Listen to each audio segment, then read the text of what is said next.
Bonjour, je vais essayer de faire une vidéo pour montrer la présentation sur Audubon que j'ai faite à la SLOA dimanche dernier, à la réunion annuelle.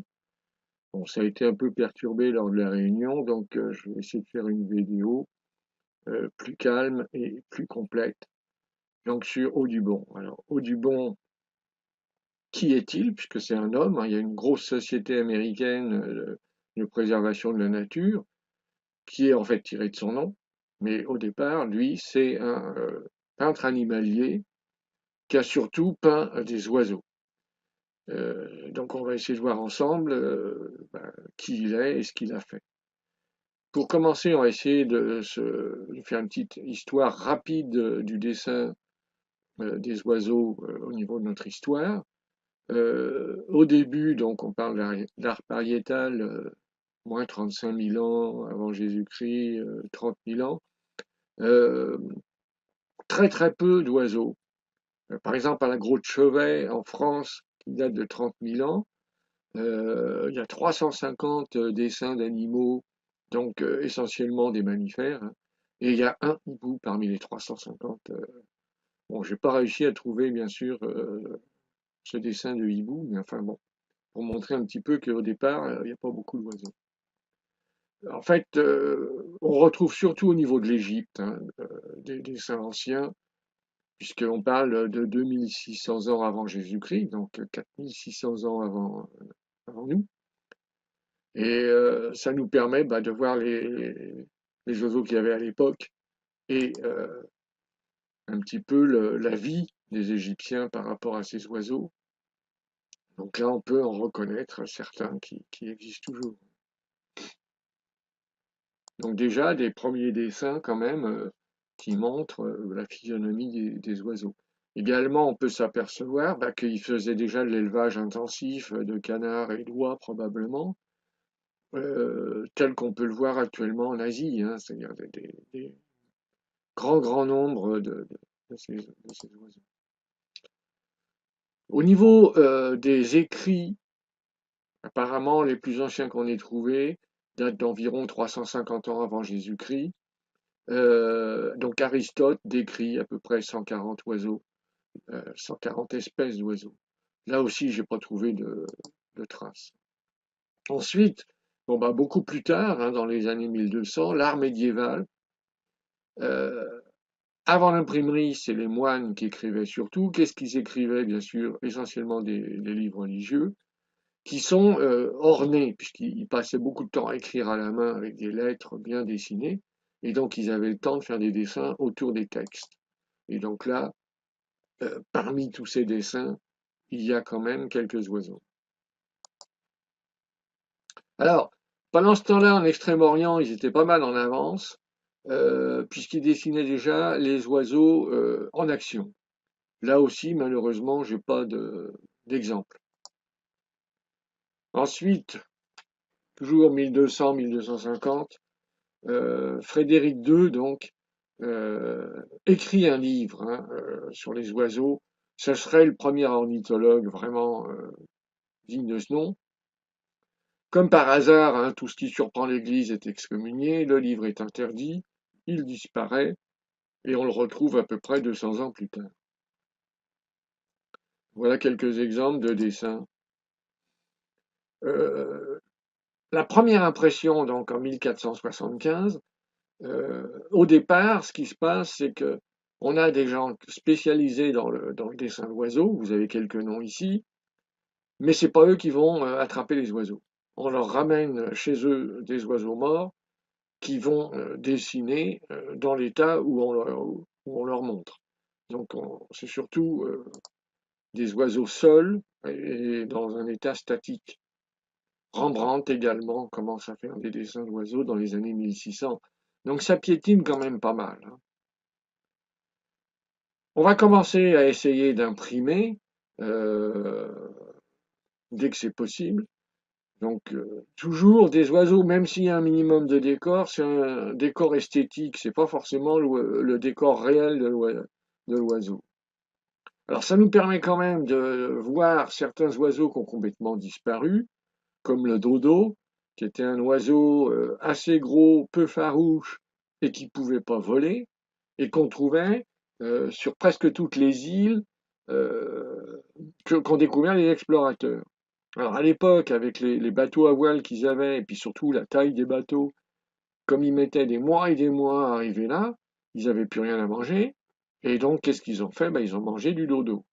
Donc, ils en ont tellement mangé qu'il n'y en a plus de dodo.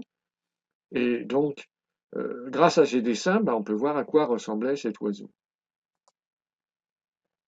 Voilà, donc quelques dessins. Donc, les premières impressions de qualité, lithographes, donc c'est dans les années 1800-1850, avec notamment donc Audubon. C'est là qu'on va voir euh, décidément une évolution dans la qualité des dessins, une évolution assez nette, et c'est en ça que Audubon marque son époque. On va retrouver des oiseaux en position active, on va retrouver des oiseaux dans leur milieu naturel avec le contour, enfin le paysage dessiné, on va essayer de voir ce qu'ils mangent, donc une étape importante, d'où l'importance d'Audubon.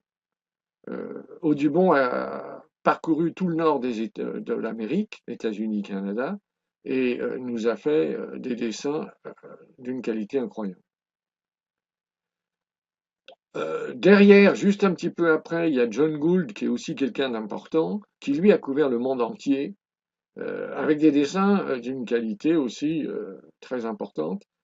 Euh, donc c'est les deux, Audubon et John Gould, c'est les deux dessinateurs d'oiseaux importants et qui ont bénéficié en même temps, on va voir ce que c'est, de la lithographie. Parce qu'avant, la lithographie n'existait pas. Alors, pour en revenir à Audubon, il est né à Haïti, en fait, hein, c'est-à-dire à l'époque Saint-Domingue, c'était une colonie française, donc il est né en 1785. Donc, on va le voir, il meurt à 65 ans à New York. Il se fait appeler John Gene, mais au départ, il s'appelle Jean-Jacques. Hein. Au départ, c'est un Français né en colonie française, Jean-Jacques Audubon. Donc la nationalité, on le voit, il démarre français et puis ensuite il devient américain, on va en reparler. Donc il est né aux Antilles, on vient de le dire. Euh, Son père était seul sur place, sa femme était restée en France, et donc un enfant est né d'une liaison illégitime, donc le 26 avril 1785. Son père a de l'argent,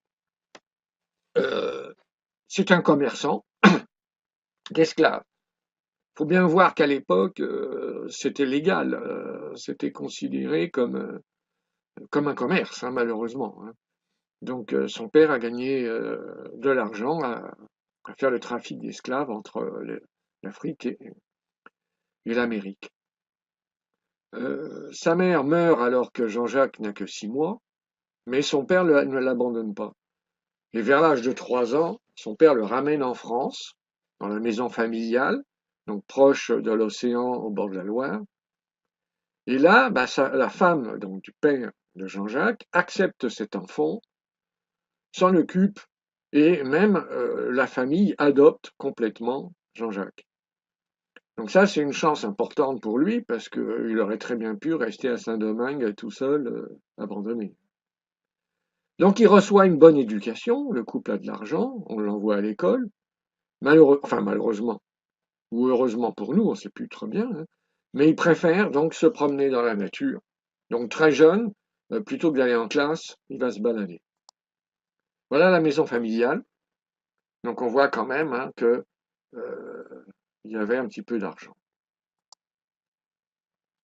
Quand il a 18 ans, ben, il y a Napoléon en France qui organise des guerres un peu partout, qui a besoin de soldats.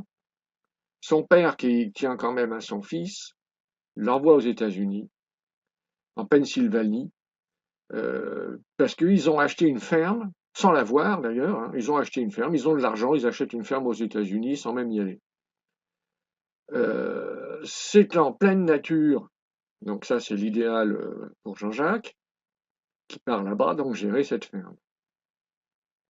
Comme il passe son temps à se balader, c'est pas un bon gestionnaire. Il est clair que si on veut gérer une ferme, c'est du 12 heures par jour minimum de présence, hein. Donc s'il se promène dans la nature, le reste, ça se passe comme ça peut. La ferme est vendue. Avec le peu d'argent qu'il récupère, il reprend des commerces qui font faillite. Il fait même un peu de prison pour dette. Et finalement, il est en faillite officielle, hein. Euh, Devant la difficulté dans tous ces commerces, avec son nom français de Jean-Jacques Audubon, il se fait appeler John Gem, donc il prend un nom américain, et on va voir un peu plus tard qu'il se fait même naturaliser, et qu'il devient américain. Devant toutes ces difficultés, quand même, il retourne en France où il a le couvert, hein. Donc il retourne dans la maison qu'on a vue tout à l'heure. Il passe toujours autant de temps à se balader partout. Il dessine de plus en plus, mais à l'époque, il est dans le, comment dire, il fait comme les autres font à cette époque-là. Donc on retrouve récemment une centaine de dessins de cette époque, et on s'aperçoit, bon, qu'il dessinait euh, souvent les oiseaux pendus par un fil, morts, hein. Ça n'empêche que c'est une œuvre importante. Il y a eu une exposition il y a environ 2 ans en France, 1 an et demi, de ses dessins proches du lieu de sa famille. Donc voilà un exemple des dessins qu'il faisait donc vers 18-19 ans. Il retourne aux États-Unis et là il trouve une femme, c'est une des chances de sa vie, Lucy Welch, bon mon accent c'est autre chose, qui est une femme importante dans la mesure où elle va le soutenir toute sa vie, elle va travailler pour qu'il puisse aller se balader. Euh, donc il tombe sur la femme qu'il lui fallait. Ils ont 3 enfants. Malheureusement, une fille meurt très jeune, il reste 2 garçons. Il dessine de plus en plus, il passe de plus en plus de temps dehors. De temps en temps, quand même, il travaille, mais sa femme travaille tout le temps. Il commence à avoir une démarche ornithologique. Par exemple, il s'aperçoit, enfin, il pense que les oiseaux reviennent nicher tous les ans au même endroit, même les migrateurs, hein. Donc, il met un fil d'argent. Donc, c'est le premier bagage connu, en fait, hein, à la patte d'un gomme-mouche. Et il vérifie bien que le gomme-mouche revient l'année suivante nicher au même endroit, hein. Donc, pratiquement la première démarche ornithologique connue. Il y en a peut-être eu d'autres avant par d'autres personnes, mais on ne sait pas. De plus en plus, il donne une apparence de mouvement aux oiseaux morts grâce à des bricolages. En fait, avec du fil de fer caché dans l'oiseau, il arrive à lui redonner une apparence de mouvement. Comme il observe très longuement tous les oiseaux, il est capable, 2 jours après, de remettre l'oiseau dans une position naturelle. Il travaille également beaucoup sur les couleurs, c'est-à-dire les produits qu'il utilise pour peindre. À l'époque, hein, les peintres fabriquaient eux-mêmes leurs propres couleurs. Et chacun avait ses petits secrets, chacun travaillait de son côté pour trouver des couleurs correspondant à ce qu'il voulait peindre, en fait, hein. Malheureusement, lors d'un de ses voyages, il a laissé dans une caisse 1000 de ses premiers dessins. À son retour, il n'y a plus rien, ou quelques déchets, les rats ont tout mangé. Donc c'est un sacré coup dur. Lui, ça l'encourage au contraire. Il se dit, bon ben voilà, on range tout ça, c'est fini, on recommence à zéro, de meilleure qualité, puisque, entre-temps, j'ai progressé. Donc il part dans l'idée, ça sera forcément mieux après. Entre-temps, il a fait faillite, hein. Donc tout ça, ça se passe en même temps. Euh, Par exemple, on sait qu'il a peint des portraits pour gagner un peu d'argent. Il a réussi à avoir la citoyenneté américaine. Et donc finalement, en accord avec sa femme, donc une grosse décision, il décide de décrire et de dessiner le plus possible d'oiseaux d'Amérique du Nord, mais il veut faire ça grandeur nature. On va voir environ 70 cm par 1 mètre. Et en action. Donc une tâche énorme, hein. Alors, bon, l'Amérique du Nord, à l'époque, était limitée par le Mississippi. Tout ce qui était à l'ouest du Mississippi était aux Amérindiens et les Blancs n'y allaient pas. Mais quand même, vu les moyens de transport de l'époque, ça faisait quand même pas mal de choses à faire. Donc, en gros, à partir de 1810, il se promène. Alors, promener est un euphémisme, hein, puisque c'est du canot, faut remonter les rivières, il y a du portage, puisqu'il va aller jusqu'au Labrador. Euh, donc on sait qu'une des premières balades, il a décrit pas mal de ces balades, mais comme il a écrit énormément, c'est pas toujours évident de retrouver le détail et la chronologie de toutes ces balades, mais on sait qu'il a descendu tout le Mississippi. Alors on nous dit ici, avec son fusil, sa boîte de couleurs, il partait également avec des caisses de whisky, parce qu'il se faisait accompagner d'Amérindiens, et c'était la monnaie d'échange de l'époque. Donc il faisait un peu comme tout le monde, mais il a passé beaucoup de temps avec les Amérindiens, euh, et donc connu un petit peu leur vie, ce qui le fait découvrir que leur sort n'est pas forcément très plaisant. Et il écrit beaucoup, notamment sur le sort des Amérindiens.